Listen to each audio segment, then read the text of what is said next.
Officer Marcus Callahan felt the blood drain from his face when District Attorney Veronica Barnes's name lit up his phone. 20 minutes earlier, he'd cuffed her twin daughters on a sidewalk, brushing off their explanations and mocking their claims. 18 plus years on the force suddenly felt perilously fragile.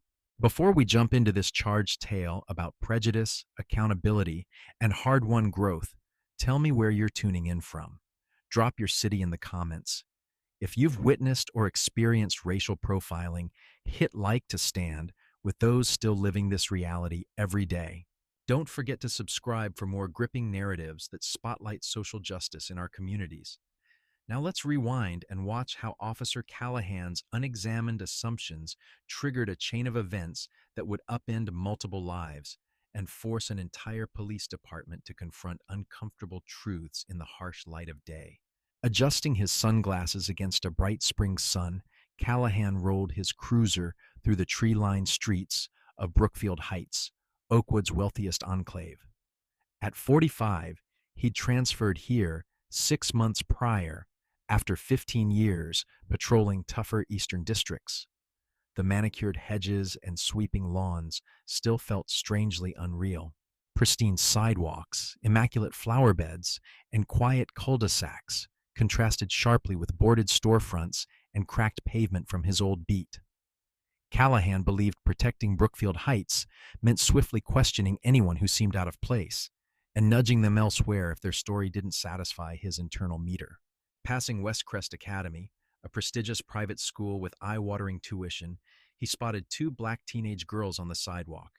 Their navy blazers, gold crests, pleated skirts, and polished shoes screamed, "Westcrest." Yet suspicion tugged at him as he watched through the window, a frown carving lines into his jaw. Jada and Zuri Barnes, 17-year-old identical twins, had their braided hair pulled into matching ponytails. After debate practice, they were headed to a nearby cafe to study for Model UN, where they'd represent France. They laughed, hefting pricey backpacks and textbooks. Callahan's brow furrowed deeper as his unease hardened. In his mind, they didn't fit his picture of Westcrest students, uniforms notwithstanding. He U-turned at the next intersection and tailed them a block, eyes narrowed, posture keyed up from years of proactive policing in high-crime areas. His suspicion wasn't evidence-based. It flowed from bias he hadn't interrogated. Pulling alongside, he lowered the passenger window. "You two, stop right there," he barked, mastering that hard-edged command voice. Conversation stalled. Their expression shifted from confused to weary, recognition passing silently between them. This wasn't new. Callahan parked, stepped out, right hand hovering near his holstered weapon. "IDs and a reason you're in this neighborhood," he said, closing distance with a cautious stance reserved for suspects. "We're Westcrest students heading to Bloom Cafe to study," Jada answered, calm but alert, moving slowly toward her blazer pocket. He stiffened instantly, hand drifting closer to his gun. "Freeze!" he snapped, voice rising enough to draw attention. "Hands where I can see them." Jada complied immediately, palms visible. "I was reaching for my school ID, sir." He then directed her, with exaggerated caution, to retrieve it while Zuri produced hers. He scrutinized both, treating them like counterfeit. He tilted each card toward the light, searching for imperfections. The holographic seal gleamed. The photos matched. Still, his mouth twisted. "Girls like you don't go to Westcrest." The implication landed with a thud. Zuri, bolder than her sister, raised an eyebrow. "What exactly do you mean by that, officer?" Her question tightened his jaw. "Sit on the curb while I verify," he ordered, gesturing as if orchestrating a scene with possible perps. Passers-by slowed, watching. A few Westcrest parents recognized the twins, yet hesitated, unwilling to challenge an officer, even as they witnessed something plainly wrong. He radioed dispatch, reporting suspected truancy and trespass, despite uniforms and IDs. When Zuri lifted her phone to call their parents, Callahan seized both devices, claiming they were potential evidence. The rationale was flimsy at best and untethered to actual policy, but he wielded it as justification anyway. The twins stayed composed, drawing on lessons their parents had drilled since middle school. Their calm, precise responses and respectful pushback only seemed to needle Callahan. Determined not to be undermined, he doubled down, mistaking their poise for insolence rather than what it was, informed self-protection and dignity. "Our mother is District Attorney Veronica Barnes," Jada said evenly. Callahan chuckled, unbelieving. "Sure, and my dad's the president." A West Crest teacher tried to intervene and confirm their identities. Callahan brushed him off. He cuffed the twins for obstruction and false information, his body camera recording everything. His dismissive tone, their steady answers, the visible uniforms, every contradiction went on the record. Dispatch pinged again, urging caution before proceeding. He ignored it and requested a transport unit. Then his phone buzzed with his sergeant's number. He declined the call. It rang again. He answered reluctantly. Sergeant Paula Ramirez's voice cut clean through his certainty. "Mike, verify who you've detained. Now." The unusual edge in her tone jolted him. He turned away from the handcuffed girls, as if distance could muffle the conversation. "Just some truants claiming West Crest," he muttered, still clinging to his narrative. "Those are D.A. Barnes's daughters, you idiot," Ramirez snapped. "Release them, immediately. Veronica is on her way." The words staggered him. He looked back at the twins, seeing their restraint not as defiance, but as confidence grounded in identity and rights. His earlier barbs now echoed, mortifying and loud. His mind scrambled over every moment. The disbelief, the confiscated phones, the cuffs, all of it filmed. Panic flickered where authority had sat. As a black SUV with government plates screeched up, the gathering crowd parted instinctively. A formidable woman in her early 50s stepped out, radiating contained fury. Veronica Barnes took in the scene, her handcuffed daughters on a curb, a white officer suddenly uncertain, bystanders filming from every angle. Her chief of staff slid from the passenger seat. Internal Affairs Director, Captain Malcolm Whitaker, arrived separately. Callahan fumbled with keys, desperate to undo what felt irreversible. Phones tracked his every movement. Veronica went to her daughters first, checking for injuries, murmuring reassurance. Only then did she face Callahan. Her voice was steady, surgical. "Officer, you owe my daughters an explanation, and then an apology." He stammered protocol, reasonable suspicion, empty words collapsing as they left him. She listened without interrupting, silence pouring judgment louder than any denunciation. "What specifically made you suspicious of my daughters, Officer Callahan?" she asked. His rehearsed answers died on his tongue. He fell back on unfamiliar persons and recent trespass reports. Each excuse shriveled under her unwavering gaze. Captain Whitaker stepped forward. "Upload the body cam footage. Now." Callahan hesitated. "Delaying or tampering is another violation," Whitaker warned, neutral tone like a scalpel. Sunlight sharpened everything, the cuffs, the uniforms, the hush of a crowd that knew a reckoning had arrived. Training he'd skimmed resurfaced, uncomfortably clear.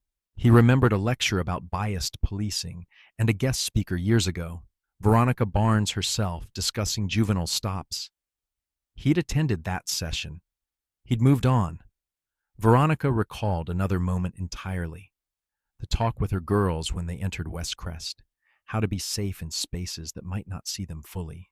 "You'll be twice as good to get half the credit," she'd warned. "And when, not if, you're confronted by authority that sees your skin before your humanity, remember your rights. But remember safety first."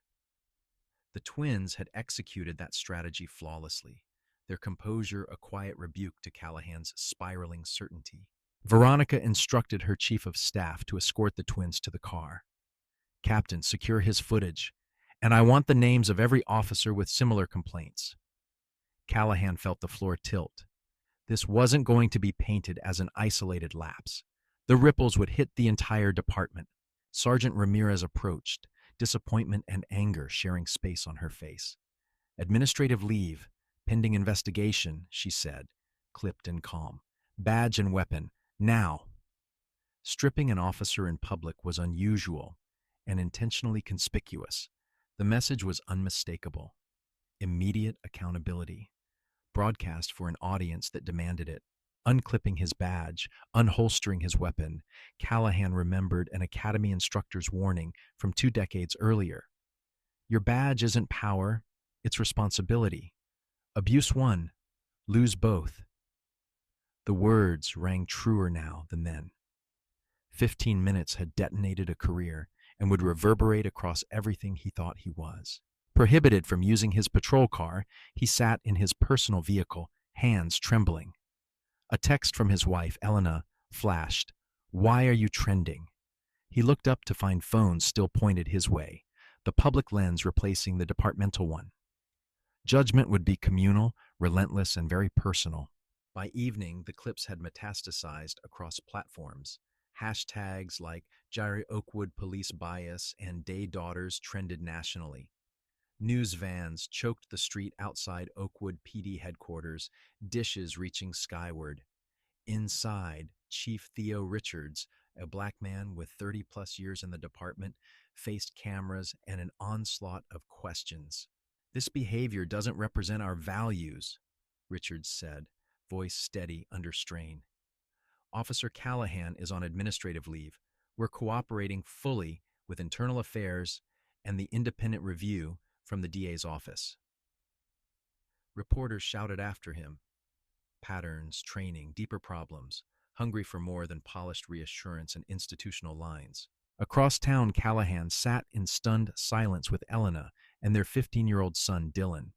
The TV displayed his name and badge beneath those same damning clips. Elena, a nurse who'd weathered countless shifts and crises, paced behind the couch, struggling to square the man she loved with the officer on screen. What were you thinking, Marcus? She asked again and again. He had no answer that didn't sound hollow. Dylan stared at his phone, shoulders curved inward. He'd grown up proud of his dad, wearing Oakwood PDTs to school, defending officers during debates. Tonight, pride had curdled into silence. At the Barnes home, Veronica gathered with her husband, Dr. Jordan Barnes, a prominent cardiologist, and their daughters. She steered them away from replaying the trauma towards strategy. This isn't just about you two, she said. Callahan has prior complaints that went nowhere. If we don't address the system, nothing changes. The twins felt conflicted, angry at being profiled, vindicated by their composure, uneasy about becoming symbols. Jordan, typically the calm compass, bristled as he replayed the footage. You shouldn't need perfection to be treated with basic dignity, he told them. The burden of proof shouldn't rest on the innocent. Calls flooded in. Community leaders, civil rights groups, the mayor. Veronica navigated deftly, insisting this wasn't a publicity stunt. It was a pursuit of meaningful reform. Years as a prosecutor had taught her the gulf between performative outrage and actual change. She had no interest in theater. She wanted results. At Oakwood PD, Captain Whitaker and Ramirez combed Callahan's file. A pattern emerged. Racial bias complaints quietly shelved at his previous precinct. 3 excessive force complaints with minority suspects in 5 years, Whitaker noted. All ruled unfounded despite corroborating witnesses. Ramirez grimaced. Performance metrics had masked disparities that screamed for scrutiny. Arrest stats looked good, she admitted, so the disparities flew under radar. The system had cushioned him until he targeted a family with power and presence. By morning, Callahan received the internal affairs notice: improper detention, no reasonable suspicion, discourtesy, potential civil rights violations. The DA would review separately. His union rep called fast. Say nothing, the rep insisted. Not to colleagues, friends, Facebook. Nobody. A pause. Off the record, this is bad, Marcus. The DA has resources and motivation. We'll fight, but prepare for the worst." The call ended, leaving the house thrumming with a new, cold quiet. The doorbell rang. Pastor Martin Gray, from Oakwood Community Church, stood on the porch with a concerned expression, not condemnation. Callahan sometimes attended services. "Thought you might need to talk," Pastor Gray said. In the kitchen, he skipped platitudes. "Do you want to defend what you did, or understand why?" The question came without malice. "Only wait." "You're not the first officer to make this mistake," the pastor said gently. "And you won't be the last if nothing changes. But change starts with honest reflection, not damage control." The words found purchase where lectures and threats never had. At Westcrest, Jada and Zuri returned to a complicated reception. Some teachers and classmates offered heartfelt support. Others watched with curious, performative allyship that felt dehumanizing. Administrators fretted about the school's image more than the family's needs, offering tidy statements about inclusivity while pushing for quiet resolution. During third period, they were summoned to Headmaster Walter Price's office, where their parents already sat. He expressed rehearsed concern, then hinted the attention was disruptive to learning. Veronica didn't flinch. "My daughters were profiled in uniform, a block from campus. If that isn't educational environment, what is, Headmaster?" Price backpedaled, promising support and resources. The twins said little. They'd learned when silence spoke loudest. Have you ever watched an institution minimize discrimination rather than face it? Comment with a 1. If you believe image often trumps people like this now. Admire Veronica's refusal to accept polite silencing. Subscribe to follow this unfolding fight for accountability and real change. What do you think awaits Officer Callahan now that his actions are public? Will the department hold firm or circle wagons? How will the sudden spotlight reshape Jada and Zuri's lives? Stay tuned. The next chapter digs into internal affairs. As evening settled on a turbulent day, the narrative split across 3 rooms. Callahan sat alone in his home office, surrounded by commendations that felt like artifacts. Veronica, downtown, assembled a case aimed past one officer. The twins drafted a careful post, seeking accountability, not mere punishment. These parallel scenes signaled beginnings, not closure. The aftershocks would spread through homes, hallways, and briefing rooms, far beyond job status or headlines. What started in 15 minutes would demand months of courage. Personal reckoning was fusing with public purpose, and the story's arc bent toward transformation, if people stayed brave. 3 days later, Callahan faced Captain Whitaker in a sterile conference room lit by unforgiving fluorescence. He expected an adversarial grilling. Instead, Whitaker cued the body cam footage and said simply, "Watch!" The raw playback was excruciating. The tone, the interruptions, the hand near the weapon, the disbelief. Whitaker paused at the moment Callahan declared the IDs must be fake. "Walk me through your thinking," he said, soft but incisive.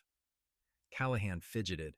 "They just didn't look like Westcrest students," he admitted, knowing as he spoke how damning that was. He mumbled about uniforms that could be borrowed. "Based on what exactly did you decide they weren't students?" Whitaker asked. The question hovered, demanding truth. After halting starts, Callahan murmured, "I figured they couldn't afford it, that they didn't belong there." Whitaker nodded once, expression unreadable, then slid over data compiled quietly from Callahan's patrol history. In Brookfield Heights, he stopped black pedestrians at 8 times the rate of white pedestrians. Vehicle stops mirrored the imbalance. Callahan hadn't seen it aggregated before. He reached for old justifications, instincts, patterns from high-crime beats. Whitaker didn't argue. "Is it possible your instinct was bias in uniform?" he asked. Whitaker introduced prior complaints, 5 profiling allegations from Callahan's previous precinct, dismissed without thorough review. The pattern was undeniable, especially alongside how rarely he stopped white citizens for similar suspicious behavior. "This isn't just about the Barnes twins," Whitaker concluded, still measured. It's about a pattern we can't ignore. Across town, Veronica convened investigators in her office. Whiteboards bloomed with timelines, policy excerpts, and data on disparate treatment. Civil rights attorney Alicia Johnson, brought in to partner on the case, scanned the materials. Callahan is troubling, she said, but the bigger issue is institutional shielding. That's the rot. Veronica nodded. He's not an outlier, he's a symptom. Accountability for what he did is necessary, but structural change prevents the next Callahan. We don't just prune a branch, we reset the roots. Alicia agreed, but warned. The union would frame it as a one-off and rally media allies. Veronica's smile was thin and resolved. Then we build a record strong enough they can't handwave it as vengeance or politics. Meanwhile, the twins navigated the awkward limelight. They were hailed as heroes by some, pitied by others, and sometimes reduced to teaching props, expected to educate while still processing. At lunch, a well-meaning classmate gushed, "You should speak at next week's rally. Raise awareness." Zuri, direct as always, replied, "We're not your project." Jada softened it. "We appreciate support. We'll decide when we talk." Later, they met Dr. Renee Carter, a counselor specializing in racial trauma and adolescent well-being. In that quiet room, they unpacked fear they'd swallowed during the stop, anger at having to be perfect under humiliation, and frustration at the world praising their composure as if that alone earned respect. "What if we'd cried or shouted?" Jada asked. "Would people still defend us?" Dr. Carter listened. "Your story matters," she said. "So does your healing. You get to choose timing and boundaries. Neither strength nor hurt disqualifies you from respect." Across town, Chief Richards met Ramirez to assess the bigger picture. "This could unravel years of community work," he sighed, rubbing the bridge of his nose. "Or it could catalyze reforms I've been pushing." Ramirez, younger and more impatient with incrementalism, didn't mince words. "We shouldn't need a high-profile case involving the DA's kids to fix what folks have flagged for years. How many complaints from people without power went nowhere?" Her phone pinged. Union news. Unilaterally, the union scheduled a press conference. They watched grim as the representative praised Callahan's 18 years of dedicated service, blasting trial by media and political correctness. "One moment out of context shouldn't erase a career," he declared. The trench lines hardened: union versus accountability, optics versus evidence, comfort versus truth. That night, Callahan returned home after a grueling interview. In Dylan's room, he saw his son peeling a Proud Police family sticker off his laptop. "Why?" he asked, already knowing. Dylan didn't look up. "Because I'm not sure I am." The quiet rejection carved deeper than any disciplinary memo. The next week, Pastor Gray offered his office as neutral ground. Dr. Jordan Barnes requested a private meeting with Callahan. Initially, Callahan refused, expecting blame and threats. The pastor nudged him. "Sometimes the path to understanding runs through the person you hurt." That simple framing pierced his defensive shell. Jordan arrived on time, crisp sweater replacing his white coat, fresh from rounds. After introductions, silence stretched. Then Jordan spoke, level and measured. "My girls had nightmares," he said. "Not their first. Black children learn early that authority can see threat where there's only a kid walking home from school." Callahan began to recite procedure, split-second decisions, old armor he could wear blindfolded. Pastor Gray's small headshake stopped him. He listened instead. Jordan shared being detained in his own hospital's parking lot, matching a description. He described the constant calibration to appear safe in spaces designed without them. "I'm not here to shame you," Jordan said. "I'm a cardiologist. I meet patients at crisis after ignoring warnings. Some finally change. Others wait it out, then return to the same habits. You're in crisis. Will you change or wait it out?" The question hovered, heavy and undeniably fair. Callahan tried to explain his suspicion. Words came out rehearsed and brittle. Slowly, he edged closer to honesty. I didn't think about race consciously, he said. That's what's hard. The assumptions felt like facts. They didn't match what I expect West Crest students to look like, so I assumed lying. Jordan nodded, sadly unsurprised. That's implicit bias. You don't need overt hate to do harm. Systems train assumptions. Add a badge and gun, and the stakes become life, liberty, and dignity. Something shifted. Callahan stopped defending outcomes and started examining inputs, the beliefs, shortcuts, and praise he'd mistaken for wisdom. Veronica met Chief Richards at headquarters to discuss reforms. Rather than scorch earth, she came with data, policy drafts, and measurable benchmarks. I can push for maximum punishment, she said. It might be satisfying.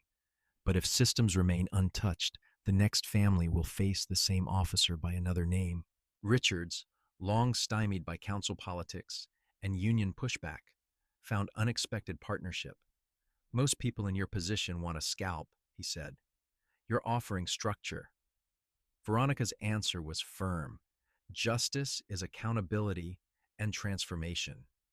Punishment without change breeds martyrs and resentment.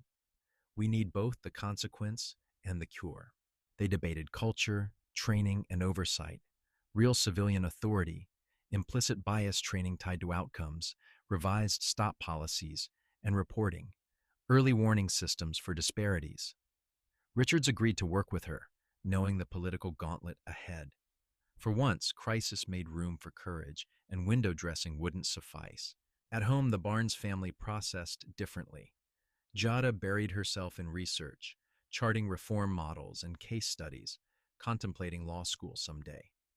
Zuri made art, raw, vivid pieces that captured fear, anger, and resolve. Their differences sometimes sparked friction, data versus emotion, charts versus charcoal. Both were true, both necessary. Over dinner, Veronica mentioned collaborating on departmental reforms. Zuri bristled. Why help them fix their image? They should pay for what they did. Veronica kept her voice even. Accountability without change is vengeance. I want both. Vengeance alone won't protect the next black teenager stopped for walking while existing. Jordan guided the conversation, reminding them disagreement didn't diminish solidarity. You're allowed different routes to the same mountain, he said. What matters is that you keep climbing together. The twins exchanged a look, bridging statistics and sketches, policy and paint, each honoring the other's way of making meaning. Meanwhile, Callahan's home felt altered. Elena moved from shock to disappointment, not only at the stop, but his initial refusal to fully own it. Dylan stayed distant, scheduling his life around avoidance. The house carried the hush of things unsaid, punctured only by news flashbacks and the fridge's soft hum. At dinner, Elena finally asked the question hanging overhead. Have you apologized? To them? Not to keep your job, but because you understand? He reached for quick excuses, then stopped. No, he admitted quietly. Dylan spoke without lifting his eyes. That's the problem. You keep centering you. What about what it did to them? That night, Callahan sat at his desk and wrote Jada and Zuri a letter. No defensiveness, no justifications, just acknowledgement and responsibility. He didn't know if he'd send it. Writing forced him to speak the truths he'd dodged. Outside, sirens Dopplered by, the city breathing in restless fits. The story closed that week on quiet reflections. Callahan rereading policies he'd dismissed as political correctness, now illuminated like instructions for a life raft. The twins shared work, charts and canvases, finding overlap. Veronica drafted reform proposals, paused at childhood photos of her daughters, and recommitted herself to reshaping the ground beneath them. 2 weeks later, Oakwood's tension crested. The police union hardened, pushing a narrative of a good officer sacrificed to politics. Slowdowns simmered. Media tours framed the case as overreach. Community groups, frustrated by half measures, organized. The department's leadership balanced a teetering stool. Public trust, officer morale, stubborn tradition. Lines were drawn, loud and visible. Veronica kept building. Whitaker kept documenting. Richards kept negotiating. Ramirez kept pushing. And in living rooms, classrooms, and pews, conversations that previously died in discomfort kept going, messy, necessary, unwilling to yield. The question was no longer if change was needed, but how fast. In a rare quiet moment, Callahan stood before a mirror and practiced saying, "I was wrong," tasting the words like medicine, bitter, essential. He imagined the girls' faces, steady and brave, and wondered whether an apology mattered to them, or if it mattered more to the man learning to mean it.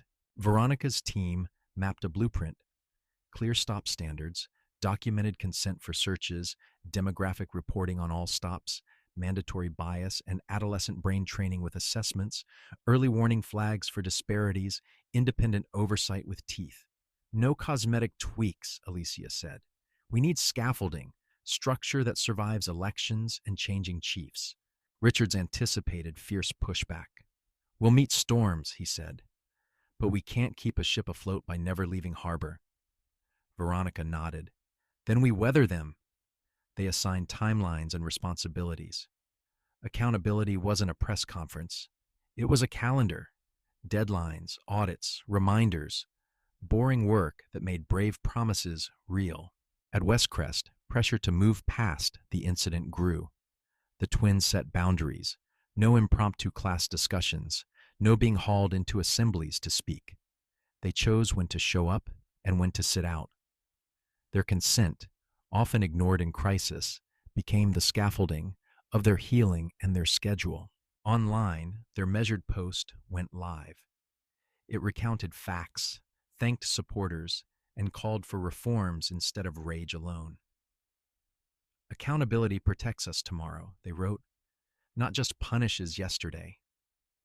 It spread widely, less viral than the confrontation, more durable than the outrage, something people could return to after headlines cooled. In the Barnes kitchen, Veronica and Jordan anticipated the union's next move, a grievance, a PR volley, maybe a counteraccusation. We lead with receipts, Veronica said. Data, policy, precedent. Jordan squeezed her hand. And empathy, he added. For the people watching who've never had power on their side. Callahan opened his laptop to policy PDFs he used to skim. He watched training modules he'd once mocked. Pause, perspective, adolescent development, de-escalation. He scribbled notes he couldn't believe he was taking. It wasn't absolution. It was foundation. Late, imperfect, but real. The work didn't ask for feelings. It required them. Dylan hovered at the doorway. You're actually studying? He asked, skeptical. I'm trying, Callahan answered. A long beat. I didn't want to see it, Dylan said, but it's on my feed. Over and over. I need you to be better than that video. Me too, Callahan said, and almost meant it. Ramirez compiled disparity reports from across units. Some numbers hurt to look at. Stops, searches, force incidents heavily skewed by race. If we don't measure, we can't manage, she told Richards. He nodded, weary and resolute. If we don't face this publicly, we'll never earn what we keep asking. Trust. The union's new statement landed with familiar talking points: demonization, handcuffing officers, dangerous criminals emboldened. Alicia prepared counters grounded in outcomes from other cities. How bias training tied to metrics could lower complaints and increase clearance rates. Safety and dignity aren't opposing goals, she said. They're what good policing looks like. In a counseling session, Dr. Carter helped the twins script responses to intrusive questions. You're allowed to say no comment and walk away, she reminded them. Boundaries are a sentence and a door. They practiced. Their safety plan wasn't fear-based. It was an architecture for navigating attention without drowning. Headmaster Price, seeing where the wind blew, offered the school auditorium for a forum on equity. The twins agreed only if students of color, parents, and faculty shaped the agenda, and if commitments followed. We don't need a stage, Zuri said. We need change. Price nodded, eyes open for once. In a late-night meeting, Veronica emphasized durability. We can't rely on personalities, she said. We need policy that outlasts us. Richards agreed. Internal controls, public dashboards, independent review. Reform without transparency is a whisper. Reform with transparency is a contract. The team drafted language and sentences built to hold. Callahan met with Pastor Gray again, letter in hand. I wrote them, he said, but I don't want it to sound like I'm asking for absolution. The pastor read silently. You didn't center yourself, he said. You owned harm. That's a beginning, not an ending. The next steps are lived. When Callahan finally sent the letters, he didn't expect a reply. He still rehearsed the apology he'd make if granted a meeting. The apology was less a speech and more a posture. Head up, eyes level, no hedging. Apologies mean you accept not being forgiven and keep changing anyway. Veronica's office prepped for public rollout, a joint announcement with the chief, a community forum schedule, the policy draft online for comment. We'll be accused of overreach, Alicia warned. Then let them accuse, Veronica said. We'll meet them with facts, lived experience, and the courage to make this stick. At home, Jada and Zuri pinned new sketches and printouts on their wall, art and data interlaced. Jada had annotated key studies in the margins. Zuri had sketched faces of neighbors who'd shared their stories. Together, the pieces formed a mosaic of a city asking itself who it wanted to become. The union announced a vote of no confidence in Richards. He expected it. We keep rowing, he told Ramirez. Storms don't last forever. She nodded, jaw set. But damage does, if we pretend the wind wasn't real. They finalized internal memos, girded for press questions, and braced their spines. Jordan, in a rare pocket of downtime, checked on his daughters before a night shift. Proud of you, he said, for speaking when you wanted to and for staying quiet when you didn't. They hugged. He left for the hospital, saving other people's hearts while guarding his own. The department announced a pilot, mandatory reporting on pedestrian stops, quarterly disparity reviews, and public dashboards. Some officers cheered privately, others grumbled loudly. Change rarely arrives with unanimous applause. It arrives with resistance, then habit, then, if you're lucky, culture. The pilot would test whether Oakwood wanted to get lucky. Online discourse churned. Some called for firing and prosecution. Others insisted on suspension and retraining. A few demanded nothing happen at all. The twins asked for accountability and safeguards, not vengeance as policy. We don't want to head on a spike, their post read. We want fewer spikes forever. Callahan asked Ramirez for a meeting. She agreed, skeptical, curious. He arrived with notes, questions, and the list of trainings he'd completed. I'm not asking you to fix my career, he said. I'm asking how I fixed the parts of me that made that stop happen. She listened, guarded. I can't mentor you out of consequences, she said, but I can point you to the work. Keep doing it regardless of outcome. He nodded, absorbing the boundary. Thank you, he said, for not pretending this is easy. It isn't, she replied. But easy hasn't helped us yet. At school, the Equity Forum unfolded under bright stage lights. Students, parents, and faculty spoke harder truths than pamphlets could hold. Veronica sat in the back, hands folded, letting the community lead. Price promised concrete steps, scholarship transparency, bias reporting channels, faculty training measured by outcomes, not just attendance. The forum didn't fix everything. It made fixing unavoidable. The twins left quietly, exhaling on the steps. We did enough tonight, Jada said. We did what we chose, Zuri answered. Both statements were true. Healing doesn't always look like speeches. Sometimes it's walking home together under a soft sky.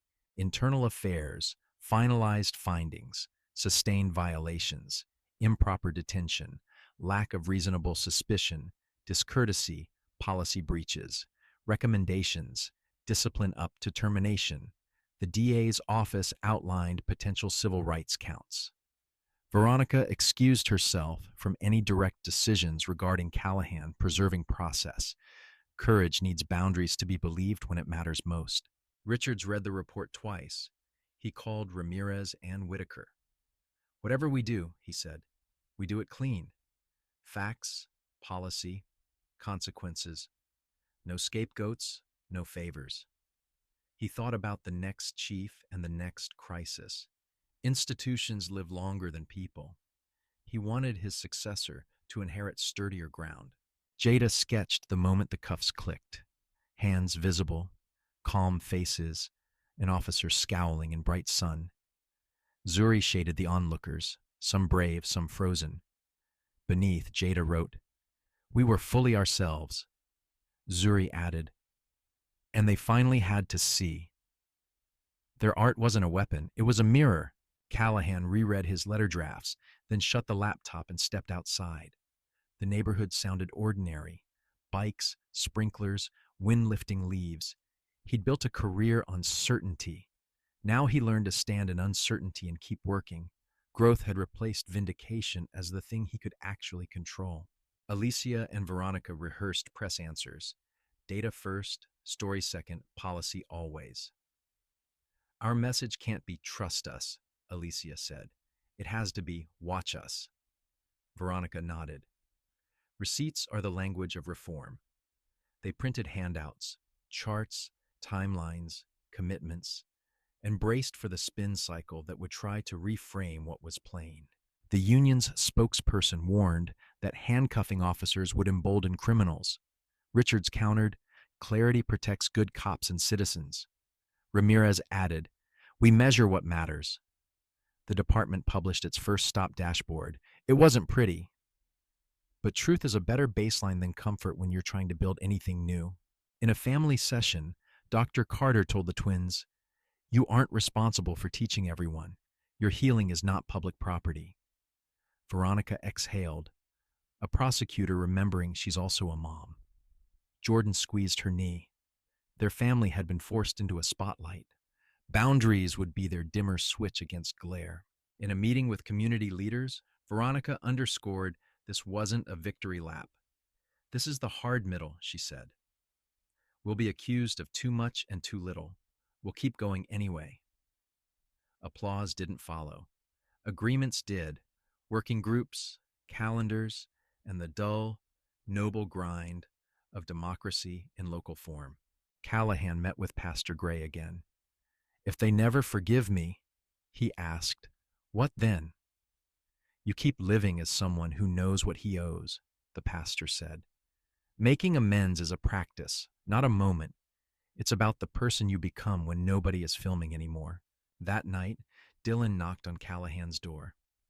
"I read the letter," he said, awkward, honest. "It sounded different." Callahan swallowed. "I'm trying to be." A beat passed. "I want to believe you," Dylan said. "So keep giving me reasons." It wasn't reconciliation. It was an opening. Veronica and Richard stood at a podium together, releasing the reform package. "We won't fix trust with rhetoric," Richard said. "We'll earn it with transparency and results." Veronica added, "Accountability protects everyone." "That's the point." Reporters pressed. The answers were steady, measured, boring in the way integrity often looks. The twins watched from home, hands laced. "Do you think this sticks?" Zuri asked. "We'll help it stick," Jada said, gesturing at their wall of research and art. They weren't the city's conscience. They were two young women choosing when to speak and when to live quietly, richly, unafraid. Headmaster Price emailed commitments, faculty training tied to evaluations, reporting channels independent of the dean's office, scholarships communicated clearly, a student advisory council with actual vote on policy changes. The twins skimmed, unconvinced but open. Accountability is uncomfortable. That's how you know it's not a slogan. It asks something back. In his living room, Callahan muted a pundit yelling about witch hunts. He opened a workbook on adolescent psychology and policing. He underlined sections he'd once ridiculed. He wasn't sure if he'd remain a cop. He was sure that he didn't want to be the man from the video. Elena joined him on the couch. "I don't want speeches," she said quietly. "I want consistency." He nodded. "I know." She rested her head on his shoulder. Not forgiveness, not absolution. A conditional truce built on future proof. The room felt lighter by a few ounces. That was enough for tonight. The department's first quarterly review approached. Ramirez finalized slides showing progress and pain points. "We can't spin this," she told Richards. We don't," he said. We show it." The plan. More training, better supervision, consequences with clarity, and public updates. They were betrothed to the long work now. Veronica walked past framed photos of her girls to her desk, where the reform draft lay marked up. She smiled at a picture of tiny Jada and Zuri in matching red coats, cheeks puffed against winter air. She wanted a city that saw them as they truly were, and enough to protect them. The part ends with parallel stillness. Callahan closes his workbook and looks out at a dark street, promising himself the next right thing. The twins pin one last sketch, then switch off the light. Veronica saves her draft and sits back, steady and ready for the public fight ahead. The lights of Oakwood glow across windows and screens. Nothing is solved, but everything is moving, away from denial toward reckoning, away from vengeance toward change with teeth. The next chapter lies in reports and rooms and hard conversations, where bright promises become policy and policy finally becomes practice. Daily demonstrations massed outside police headquarters, chants of no justice, no peace, thundering like a metronome behind routine operations.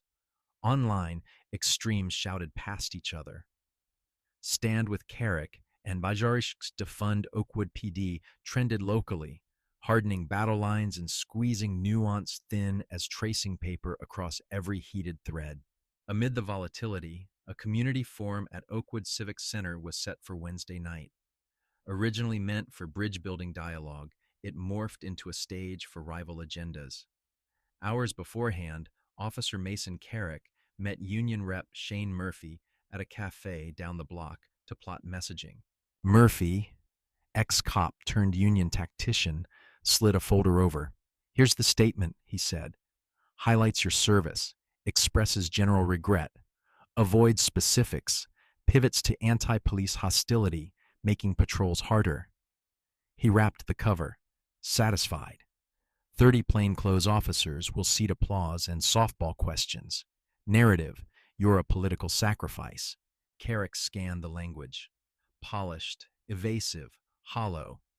Conversations with Pastor Martin Gray and Dr. Jordan Barnes had unsettled him, making the boilerplate feel dishonest. "What about my actual error?" he asked. "Shouldn't I own that I operated on assumptions, not facts?" Murphy waved it off. "Absolutely not. Admissions invite annihilation." "Soul search later, job saved now," Murphy pressed. Across town, District Attorney Veronica Barnes discussed attending the forum with her daughters. Jada favored showing up to humanize the data she'd compiled. Zuri predicted spectacle without substance. "We'll be props," she warned. "Everyone performs, then reverts when the cameras leave." Veronica weighed optics and ethics. "If we skip it, others frame our story. If we go, we could eclipse the larger issues." They chose a middle path: attend quietly, speak only if addressed, and yield the floor to neighbors rarely handed microphones. No advance notice, no orchestrated entrance. At 7 sharp, the auditorium filled to fire code edges. Chief Theo Richards opened with measured commitments to improve, followed by carefully selected community speakers. The script frayed quickly. Residents demanded specifics, not slogans, firings, civilian oversight with teeth, and shifting resources toward prevention. Union voices countered, decrying demonization. Council members floated bland compromises no one wanted. Heat built, listening thinned. Speakers played to their bases, not solutions. Midway back, the Barneses watched frustration bloom. Veronica recognized choreography, politics masquerading as progress. The twins exchanged glances as people invoked them without confronting the conditions that made their story possible. An hour in, Carrick's turn arrived. Union sympathizers positioned for cues. Pressure radiated from all sides, the union expecting discipline, command staff wary of gasoline, residents bracing for deflection. At the mic, he surprised himself first. He slid the folder aside and chose naked, uneasy truth over practiced insulation. 2 weeks I've justified my choices, he began. Procedure, instinct, caution. The room quieted. This wasn't the script. The truth is simpler and worse. I saw 2 black teens in Brookfield Heights and assumed they didn't belong. They said Westcrest. I assumed they lied. Their composure registered as defiance. He continued, voice steadier. Bias feels like fact in the moment. That's its poison. He didn't request forgiveness or his badge. He acknowledged harm. The room fractured. Startled officers, murmuring residents, activists measuring sincerity, union eyes flaring. Mid-row, Jada and Zuri traded a look neither expected tonight. Chaos rippled. Union reps scrambled for damage control. Activists probed motives. Command tried to reassert guardrails. Some officers exited in protest. Others stiffened but stayed. Against their plan to observe only, Jada stood during open comments, walking to the mic with the quiet resolve people mistake for ease. We didn't ask for spotlights, she said, voice even, carrying. We were walking home when an officer decided we didn't belong. She described profiling's texture, dignity questioned, safety conditional, identity treated as negotiable. Our story's unusual only because people had to listen. Most teens like us don't get microphones. She swept the room with her gaze. This isn't about whether Officer Carrick keeps a job. It's whether we'll change the conditions that made his choices feel normal. Until they were filmed. Returning to her seat, she felt Zuri's squeeze, solidarity and caution stitched in one sibling squeeze of fingers. The forum ended without resolution, positions hardened, talking points refreshed. Yet something shifted. Carrick's unvarnished admission and Jada's measured testimony cracked the villain versus hero binary, revealing a system expressed through individual acts. Backstage, union anger simmered. Media calls pummeled Veronica. At home, the twins debriefed, courage tempered by second-guessing. 3 days later, Veronica reviewed the final Oakwood blueprint, sweeping reforms reaching beyond one officer. Policy, training, accountability, oversight, all evidence-backed. Her chief of staff, Marcus Wynn, flagged risks. Union warfare, skittish council members, an election 18 months away. Stake your capital on this? He asked. Veronica, it's why I ran. We told voters we'd make justice work for everyone, not just people with power, she said, closing the binder. Across town, Carrick absorbed professional exile. Hallway friends vanished.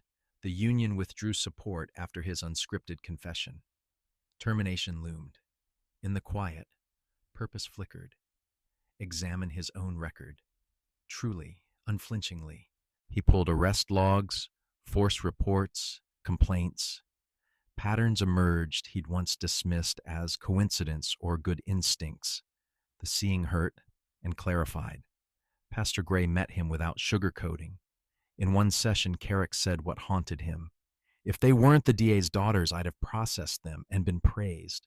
He asked Captain Malcolm Whitaker for a union-free meeting. Risky, rare. In that sterile room, Carrick detailed practices he'd done and witnessed, profiling dressed as proactive, retroactive report padding, the hush code discouraging internal reporting. Whitaker listened, questions sparse, gravity heavy. This widens the lens, he said. Carrick, it should. At Westcrest, attention warped daily life. Some teachers handled the twins like glass. Others expected unpaid education on racism. The administration staged a glossy diversity assembly with platitudes and no policy. Over lunch, Zuri voiced it. A 60-minute racism is bad. Zero fixes. Jada's eyes flashed with an idea. They drafted a student-led equity plan, rolling dialogues, curriculum audits, policy overhauls for discipline and reporting, substance over spectacle. Headmaster William Price worried about donor backlash. Let's avoid blame. Focus on appreciation. Zuri stayed steady. Respectfully, your comfort isn't our safety. Appreciation without change protects image, not students. So they built a coalition, students across backgrounds, a few brave faculty, receipts compiled in binders. Momentum grew as peers recognized how conformity-first culture stifled everyone. At City Hall, Veronica presented the blueprint to Mayor Harold Pearson and council leaders. He called it comprehensive, meaning expensive, disruptive, politically prickly. Veronica arrived with answers: comparative data, budget offsets from reduced settlements, pilot timelines, independent oversight models. She'd already secured Chief Richards's conditional backing, surprising the room expecting trench warfare. When a councilman warned reforms would hamstring policing, she cited jurisdictions where trust improved clearance rates. This is pro-effective policing, she said. Meanwhile, Carrick received his summons. Reynolds, Whitaker, legal counsel waiting.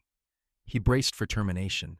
Reynolds was direct: policy violation sustained, profiling, improper detention, verification failures. Carrick didn't argue. Then a pivot. His cooperation and candor mattered, but didn't excuse. A document slid forward, neither pink slip nor absolution. An alternative: resign his commission, join training to build bias recognition and prevention. Making his case required study, participate in reconciliation sessions. You wouldn't be sworn, Reynolds said, but your inside view, failure owned, not spun, could prevent repeats. Carrick looked up, surprised. Why this? Whitaker: firing alone teaches nothing. Memory matters. Parallel tracks gathered momentum. Veronica's blueprint advanced. The twins' council won recognition. Carrick confronted reinvention. Each pointed at systems, not scapegoats, an uneasy promise of deeper change. 1 month on, Carrick faced 20 cadets. No uniform, no badge, only consequences and clarity. 18 years, I was the department's success story. Commendations, promotions, numbers, he said. That's part of the problem.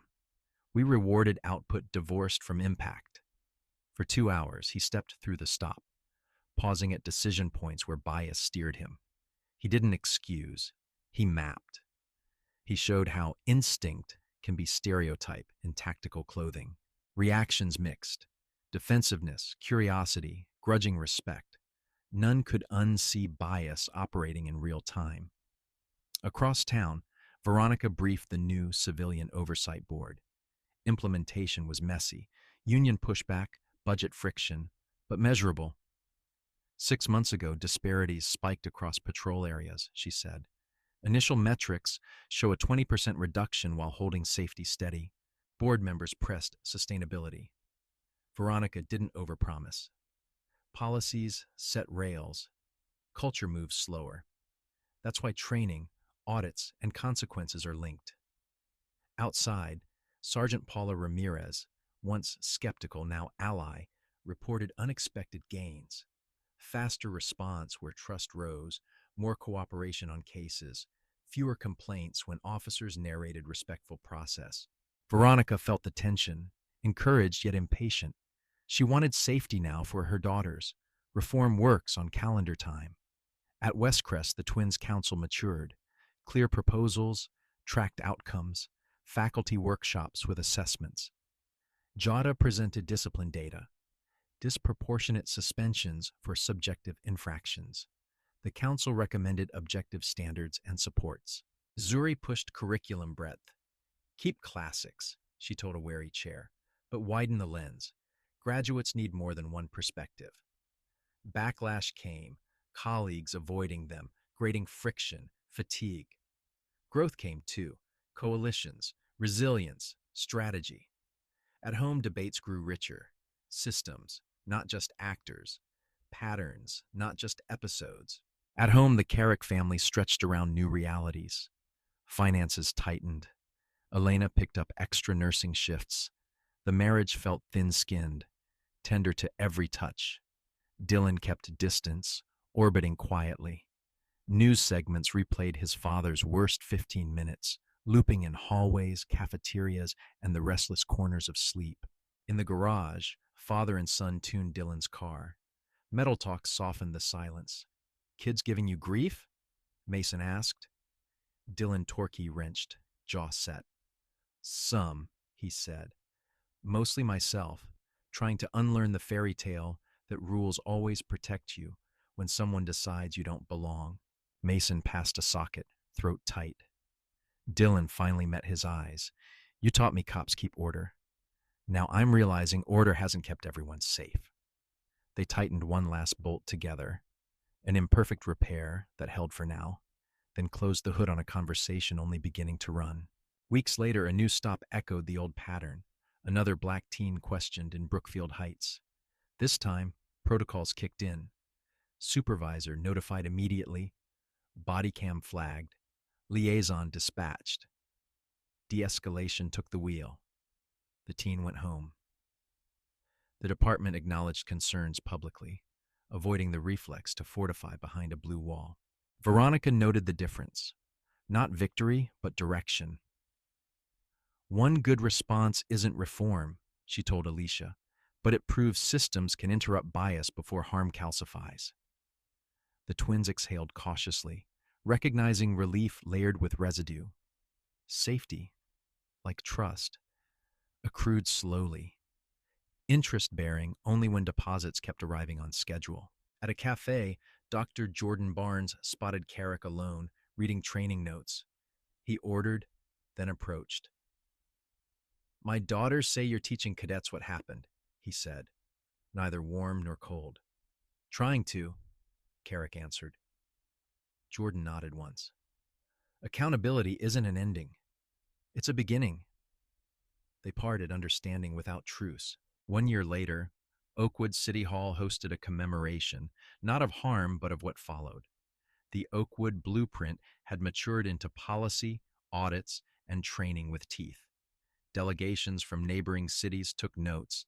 Skeptics attended because invitations arrived with consequence and transparency, not slogans lacquered over yesterday's habits. The marble lobby, filled with uniforms, suits, and everyday neighbors, Veronica stepped to the podium, eyes clear. "Systems resist until crisis forces choice," she said. "We chose transformation over posture." Behind her, screens displayed enforcement data, disparities bending downward while clearance rates held. The numbers spoke without spin. "This work isn't done," she added. "Reform is a calendar, not a headline." Reaction scanned the room. Chief Richards, tired, satisfied. Captain Whitaker, empowered. Sergeant Ramirez, already planning the next quarter's checkpoints. Mayor Pearson, credit-seeking, but contained by facts. Cameras captured results, not rhetoric. The crowd felt the difference like weather. Afterward, the Barneses gathered at home. Seniors now, the twins traced the arc from sidewalk to strategy. Jada waved acceptance letters, policy and law calling. Zuri held a portfolio. Galleries intrigued by work that refused easy catharsis. "I still get angry," Jada said. "Mostly I'm proud of what followed." Zuri nodded. "We had help most don't." That truth sat between them, sobering and galvanizing. Jordan spoke softly. "Change rarely detonates. It accumulates. Pressure must persist," he said. Veronica, usually future-aimed, allowed herself a breath of present-tense pride. "You turned harm into fuel," she told them. "That matters." Across town, Dylan crossed a stage at graduation. The family cheered, a quiet, hard-won joy. He'd chosen criminal justice, aiming at restorative systems rather than enforcement trophies. After photos, Mason admitted he'd once defined himself by a badge. Now, impact feels bigger than numbers. Elena squeezed his hand. Exactly. Mason's academy role deepened, from cautionary tale to curriculum builder. He designed modules on bias interruption, adolescent brain science, and narrative policing, explaining as much as enforcing. He measured progress in questions cadets asked after class, tentative, hungry, skeptical in healthy ways. He'd lost a uniform and found a vocation. Weeks later, Pastor Gray hosted a careful meeting. Jada and Zuri asked to see Mason, without parents, without performance.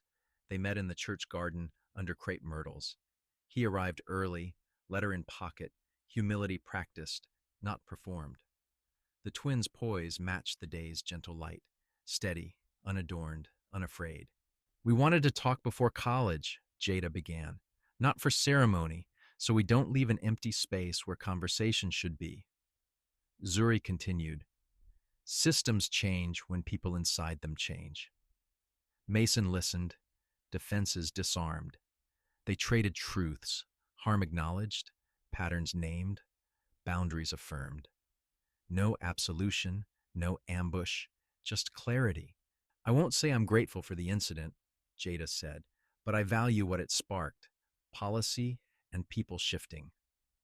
Zuri added, change is choices repeated. Mason asked if they'd ever speak to cadets, not to restage pain, but to teach impact. The twins exchanged a look. Maybe, someday. On the channel, the story's frame widened. Have you witnessed accountability that grew into change? The narrator asked. Viewers shared stories. School boards reformed, hospitals retrained, workplaces recalibrated. The call wasn't to punish endlessly, but to prevent relentlessly, to build scaffolds where apologies become practice and practice becomes culture. The episode distilled lessons. Bias often masquerades as experience. Accountability must travel beyond a single badge to the systems that minted it. Transformation couples policy with introspection. Most importantly, the voiceover said, those harmed shouldn't carry repair alone. Scenes returned to Jada and Zuri. Agency without obligation. Resolve without performance. Comments poured in, some raw with recognition, others cautious but open. The channel pinned resources, community oversight templates, stop data dashboards, training curricula, student-led equity guides. Share this with someone who thinks one apology ends the work, the caption read. We're building long roads, not victory confetti. The metrics surged. In the academy classroom, Carrick began another cohort. I can't undo, he said, but I can prevent repeats. He cued body cam timestamps at decision points, when assumptions dressed as facts, when tone escalated harm, when neighbors tried to intervene and were waved off. Cadets took notes like oxygen. Veronica's office posted the quarter's dashboard, warts intact. Questions flooded in. She answered with receipts and humility. Transparency is only scary if we're selling perfection, she said. Ramirez briefed watch commanders. Narrate stops, document consent, flag anomalies early. Whitaker added, we're not witch hunting, we're pattern finding. A steadier center held. Westcrest's Equity Council published disciplinary revisions, clearer rubrics, restorative options, appeal routes outside homeroom loops, faculty workshops tied to evaluations, learning as job, not hobby. Pushback came, so did quiet thanks from students who finally felt procedures matched promises. Jada and Zuri learned coalition maintenance is as hard as victory. Headmaster Price, chastened by experience, convened a parent forum. We erred by soothing optics, he said. We're repairing substance. Questions stung. Commitments followed. A year ago, he'd feared donors. Now he feared stasis. The school's story bent, not cleanly, not quickly, toward alignment between banners and hallways, brochures and breath. Dylan DM'd his dad an article on youth diversion courts. "This makes sense," he wrote. Mason replied with a calendar invite for a community panel. Repair replaced silence one small plan at a time. On Mason's desk, the badge clip lay in a drawer. Kept, not worshipped. Reminder and warning. Wait and witness. The mayor posed beside charts he once doubted. Veronica let him stand there, then spoke to substance. "We promised dashboards. You got dashboards," she said. "Hold us to them." Reporters tested for cracks. She invited scrutiny. Trust, long understaffed, posted vacancies, and began hiring back, slowly, rigorously, interview by interview. Online, old footage still circulated, outrage evergreen. The channel countered with updates, fewer complaints, more cooperation, training completion rates, early warning flags actually triggering coaching. Skeptics challenged, advocates corrected, trolls swarmed. The team didn't chase every skirmish. "Do the work," Veronica told staff. "Let results argue longer than threads." The union held a town hall, railing against handcuffed policing. Ramirez attended, uninvited, and listened. Later, over coffee with skeptical officers, she argued metrics protected good cops from bad patterns. "Clarity is armor," she said. Some rolled eyes. A few leaned in. Change never wins 90-10. It advances 51. Across living rooms, Jada and Zuri recorded a short, "You can support reform and safety," Jada said. "False choice is a tactic," Zuri added.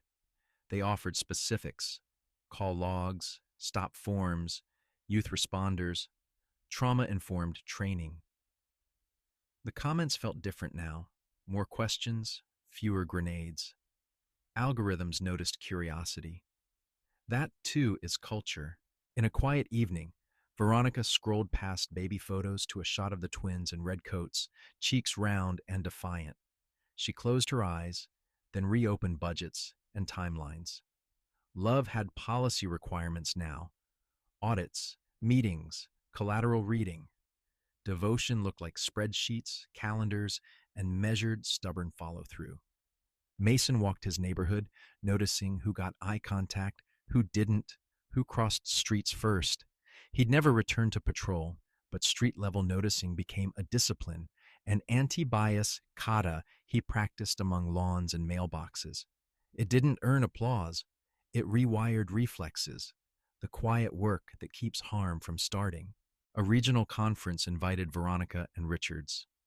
Panels debated oversight models, union compacts, and outcome-linked training. Veronica emphasized shared ownership. "This isn't police versus community," she said. "It's city versus inertia." Richards added, "Command courage matters, but middle management habits change outcomes." Heads nodded, pens scratched. Cities collect each other's courage. On campus tours, the twins split up and compared notes later. Jada drawn to policy labs, Zuri to studios, humming with dissent. Their arguments were affectionate sparring. Whether data or design moves imaginations faster. "Both," Jordan said. "Movements need spreadsheets and murals." They rolled eyes, then admitted he was maddeningly right. Veronica visited the academy unannounced, observing Mason's session from the back. He wasn't sainting himself or flogging the badge. He was mapping choices and guardrails. Cadets challenged him. He welcomed it. After, she nodded once in the hallway. No truce, no alliance, just respect for useful work done plainly. The oversight board voted to expand the dashboard, pedestrian stops cross-tabbed by age, neighborhood, and disposition, complaint timelines, corrective actions taken. "Sunlight's only useful if it reaches corners," Alicia said. The city's site creaked under the load. IT added servers. Transparency wasn't pretty, but it wasn't performative anymore. A late-night message pinged Mason from a former partner. "Didn't like your forum stunt, but the training made me think." He stared at the screen a long time before typing. "Thinking's where change starts. Doors open if you want to talk." Typing bubbles flashed, disappeared, returned. Maybe next week. Zuri installed her exhibit, charcoal faces layered with overlays of policy text, stop codes embedded in irises, complaint timelines shadowing jawlines. Viewers lingered longer than reels usually allow. A stranger whispered, "I feel seen and indicted." Zuri smiled sadly. Those can coexist.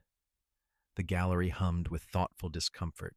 Jada guest wrote an op-ed on early warning systems. Flags aren't punishment, they're maintenance, she wrote. Cars get dashboards, so should power. The piece trended locally, frustrating trolls who preferred caricatures. She forwarded the link to Veronica, who replied with one blue heart and a spreadsheet screenshot. Next quarter's targets highlighted. Dylan's freshman seminar debated restorative justice. He spoke less than he used to, listening harder, speaking when it added, not to win. After class, he texted Mason a photo of a whiteboard. Accountability with repair. Punishment alone. Mason replied, "Frame that above your bed." Dylan sent a groan emoji. Mayor Pearson proposed a budget bump for community responders, surprising everyone, including himself. "It works," he said, pointing to call data. "I like things that work." Politics, properly bribed by outcomes, changed its tune. Veronica neither gushed nor sneered. "Good," she said. "Now defend it when storms hit." He swallowed. Ramirez launched a peer intervention pilot, training officers to interrupt colleagues mid-spiral without humiliation. The acronym was clunky. The results weren't. Early reports showed fewer escalations, more resets, fewer IA referrals. Catching each other, she told squads, isn't betrayal. It's brotherhood and sisterhood done right. Some rolled eyes, then tried. Community meetings felt different. Not kumbaya, not combat. Agendas circulated early. Questions bunched by themes. Answers paired with deadlines. A childcare table and snacks kept parents in the room.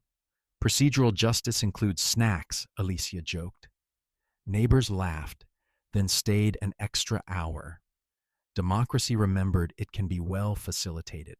Westcrest published its curriculum expansion. Contemporary authors added alongside canon mainstays. History units reframed to include local Black, immigrant, and indigenous narratives. Students debated fiercely in class, not hallways. Teachers graded more transparently. The Equity Council celebrated with tacos in the parking lot, then drafted the next set of demands. Veronica's inbox pinged with a message subject lined, "Thank you. Also hurry." A resident praised progress, then listed lingering gaps. Veronica replied with empathy and timelines. "We'll miss deadlines sometime," she wrote, "but we won't drop them." The resident responded, "I'll be here to nag." "Please do," Veronica answered.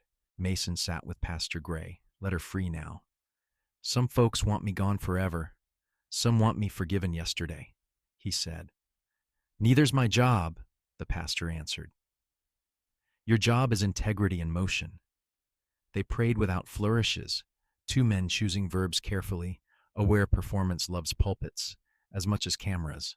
The channel's next episode showcased Oakwood's dashboard, Westcrest's council, cadet training clips, and interviews with residents who changed their minds, both directions. "Transformation isn't linear," the narrator said. "It spikes, dips, and persists."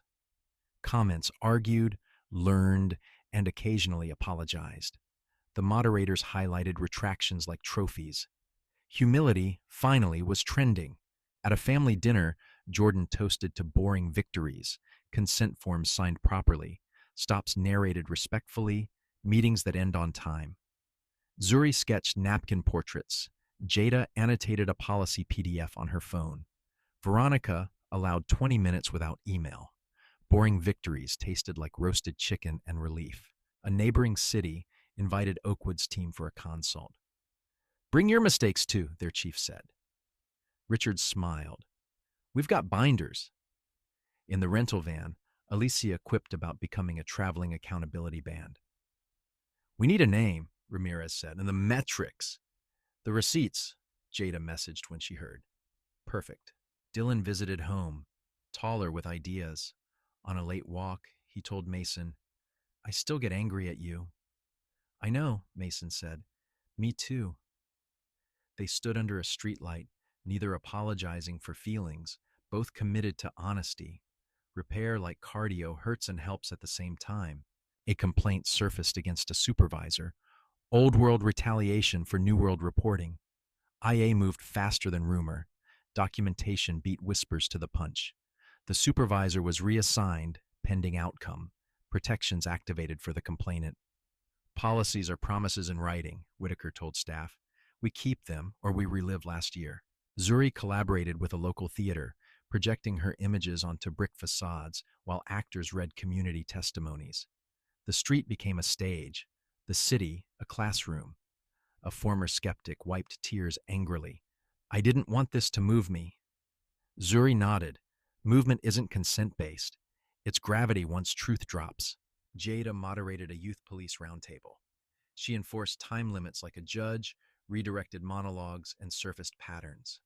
An officer admitted, I don't know the teenagers on my beat anymore. A teen replied, come to our games. Everyone wrote down schedules. Humanizing, it turned out, had a calendar invite field. Veronica met with skeptical business owners. Stability matters to us, one said. Exactly, she replied. Showing maps. Trust-rich blocks saw better cooperation, quicker resolutions. Safety isn't just visible patrol.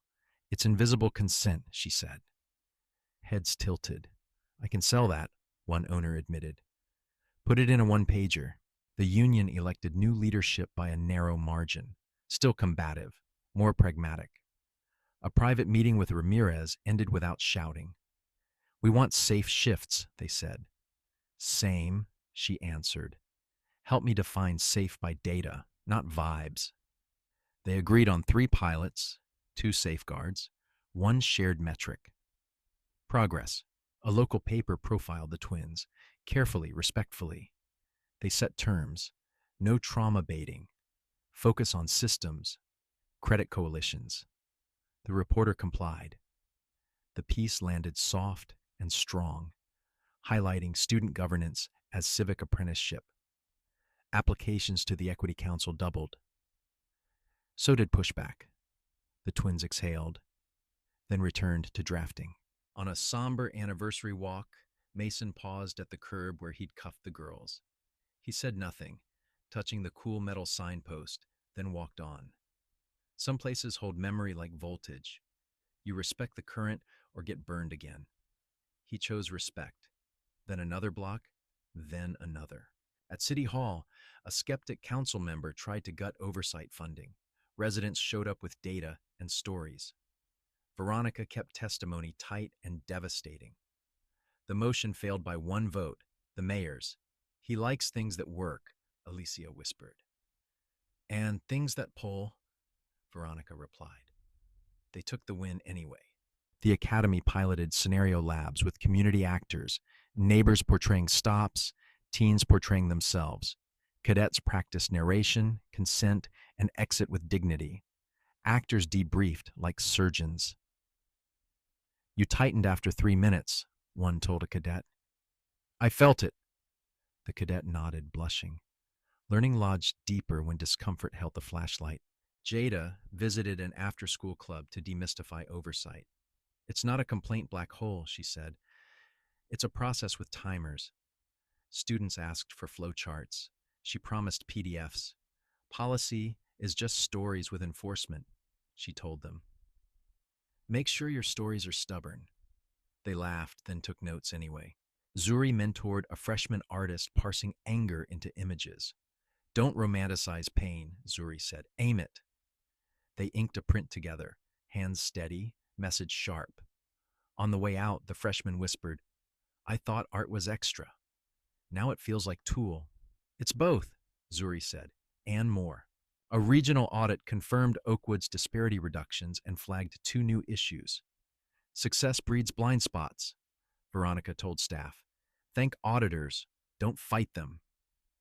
The press release named fixes with dates. Commenters accused spin. The dashboard time-stamped progress. Time finally joined the coalition, marking movement with receipts instead of vibes. Mason attended a restorative circle with residents and officers. He didn't speak first. When he did, he chose verbs carefully. I harmed. I learned. I'm changing. An elder said, keep saying I until we makes sense again. He wrote it down, underlining it twice. Some guidance deserves ink. The oversight board held an open house, walkthroughs of case handling, redacted files, timelines on walls. Curiosity replaced conspiracy for a night. A teen pointed at a stuck step. Staff adjusted the process live. That was cool, the teen said, surprised. Democracy blushed shyly, then remembered it can be hands-on. A neighboring department asked for Oakwood's training package. Richards insisted on including failures.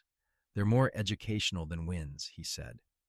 The slide deck's ugliest charts drew the most note-taking. We did that too, another chief admitted. We still do, Veronica said.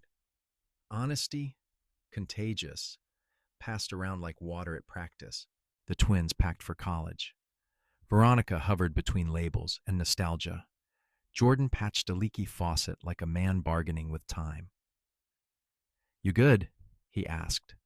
No, Veronica smiled. Yes. They laughed at the precise truth of that contradiction. Parenting is holding both hands open, past and future balancing. Their last night home, the family ate takeout on the floor. Jokes folded into memory. Zuri photographed light against a half-unpacked box. Jada annotated a list titled Boundaries for Freshman Year. Jordan said grace that sounded like policy, gratitude, safety, wisdom, rest. They ate until quiet felt gentle. Move-in day buzzed. In Jada's dorm, a flyer advertised a policy lab. She tore a tab with the same hunger she felt after a good debate. In Zuri's studio, a professor asked about her charcoal series. It started as survival, she said. It became instruction. Good, the professor said, you'll teach. Back in Oakwood, Ramirez promoted a young sergeant who'd embraced the new metrics. The work rewards the workers, she told him. He nodded, nervous but ready. Promotions, like policies, are signals. The ranks noticed. A few grumbled. A few applied for workshops. Quietly, the center of gravity shifted. Mason guest lectured in Dylan's class. He didn't say, I'm Dylan's dad. He said, I'm the man in that video, and this is the map out. Students asked sharper questions than some lieutenants ever had. After Dylan said, you did good, Mason exhaled. 5% lighter. Progress measured in ounces counts. Veronica testified at the State House. Guardrails for decertification, incentives for data transparency, funding for community responders. Lobbyists circled. She brought sheriffs and survivors, pastors, and spreadsheets. A committee chair muttered, she came armored in facts. The bill moved. Not triumph, not doom, momentum. Sometimes government surprises you by functioning. Zuri's exhibit traveled to a university gallery. Students clustered, then quieted. A campus cop lingered longest, signing the guest book. Thank you for the mirror. Zuri read it twice. He saw it, she told Jada by text. One seeing beats 1,000 scrolls, Jada replied. Screenshots, or it didn't happen. Jada joined a policy sprint, drafting a model oversight ordinance for small towns.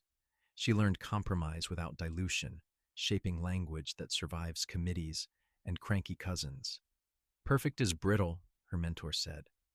Durable wins. She taped that above her desk with blue painter's tape. Temporary, visible, stubbornly present. At the academy, Mason piloted second thought drills. Pause before escalation, narrate alternatives aloud, choose the least harmful viable option. Cadets rolled eyes, then started catching themselves mid-adrenaline. This feels slow, one said. It feels safe. the actor replied. Later, that cadet wrote, "My heartbeat is learning policy." A small scandal tested the system, leaked texts, mocking training. IA moved, command condemned, discipline followed. Critics crowed, defenders deflected. The dashboard recorded outcomes. "We don't promise no rot," Veronica said. "We promise no cover." That line traveled farther than posters ever do, mouthed in break rooms citywide. Jordan launched a hospital initiative on bias in emergent care, triage with checks, interpreter access, dignity scripts. "Justice is multidisciplinary," he told interns. They nodded, sleep-deprived and newly converted. In the lobby, a family recognized him from TV. He kept walking. Work prefers verbs to applause every day. The twins FaceTimed nightly at first, then less, then when needed. Zuri held critiques like a pro. Jada held coalitions like a conductor. They missed home and didn't. Both true, both fine. Veronica texted memes. Jordan mailed snacks. Family adjusted, not to distance, but to growth measured in zip codes. Mason received an invitation to advise a national task force. He declined the title, accepted the labor. "I want to stay local," he said. "Roots keep me honest." They sent a stipend anyway. He bought more training hours for actors, more snacks for debriefs. Justice budgeting sometimes looks like granola bars. A podcast interviewed Veronica and Richards together. "We disagree often," Richards said. "And productively," Veronica added. "The work lives in those arguments." Listeners appreciated candor without cosplay. Comments asked for templates. They posted everything, redactions minimal, footnotes maximal. The download spike briefly crashed the site. IT smiled tiredly and scaled. Dylan joined a campus restorative board, mediating roommate implosions and thefts that are really desperations. He texted Mason, "Harder than it looks." "Good," Mason replied. "Hard means you're near the truth." Elena sent a care package labeled protein, patience, pretzels. He ate the pretzels first. Patience, as always, took practice. The union tried to recall oversight board members. Petitions fizzled. Residents shrugged, preferring dashboards to drama. A veteran officer admitted privately, "It's quieter out there, less blowback when we explain." "That's legitimacy," Ramirez said. "It's cheaper than lawyers." Budgets noticed. The mayor smiled like a man who'd found religion in spreadsheets.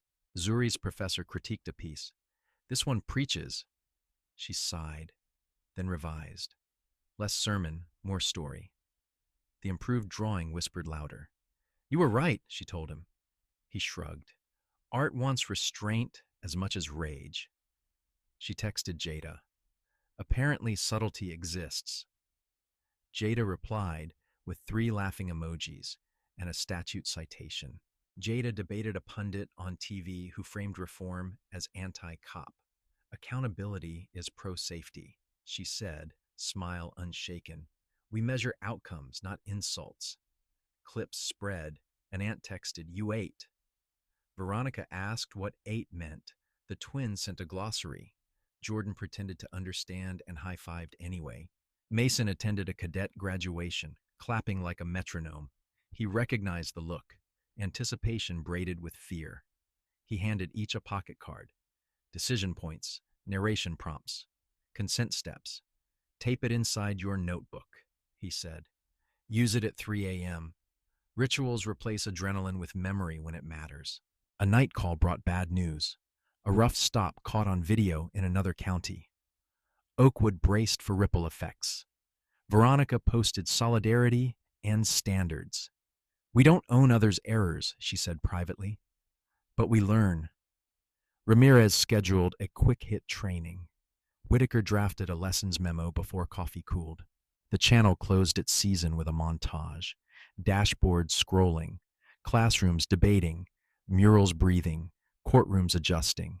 "Transformation is heavy," the narrator said. "Carry it with friends."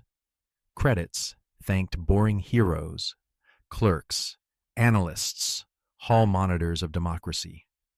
Comments saluted them. In the algorithm's kingdom, nuance had finally found a niche. In Oakwood's evening hush, Mason walked past the cafe where he'd once rehearsed avoidance with a union script.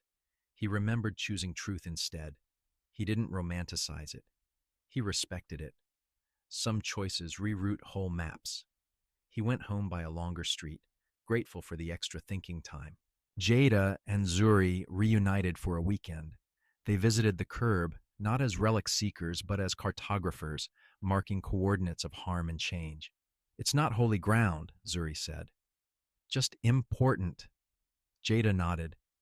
Important enough to keep moving. They hugged, then argued amiably about lunch like ordinary sisters. Viewers asked for next steps. The channel posted a toolkit, meeting templates, data requests, art advocacy guides, youth police scripts. Copy, paste, adapt, repeat, the caption said. Downloads spiked in small towns first. It's working where people still show up, Alicia noted. Showing up, Veronica said, is the oldest technology. Elena took a day off. She and Mason sat on the porch, coffee warming their hands. I don't forgive and forget, she said. I forgive and remember. He nodded. I'll earn the remembering. A neighbor waved without staring too long. Normalcy, cautious and welcome, took a seat between them. The academy added a community capstone. Cadets shadowed social workers, teachers, dispatchers, EMTs. Policing isn't solo, Mason said. It's ensemble. A cadet wrote afterward, I've been treating every call like a hammer. The capstone changed her grip. She graduated wanting partnerships, not headlines. The department quietly changed assignments to match. Veronica received a handwritten note from a grandmother. I can sleep again when my grandson walks to the corner store. Veronica pressed the letter flat on her desk. Results did not always come in graphs. Sometimes they arrived in cursive, on lined paper, smelling faintly of peppermint and hope. Zuri pitched a community studio residency, stipends for young artists to document neighborhood histories. Art as archive, she said. The board hesitated, then funded a pilot. First portraits featured barbers, bakers, and bus drivers, civic infrastructure in human form. People lingered by their own faces, remembering they were part of something. Jada co-authored a paper on procedural dignity with her mentor, naming the small rituals that turn authority humane. It read like policy poetry. Greet, explain, check understanding, narrate closure.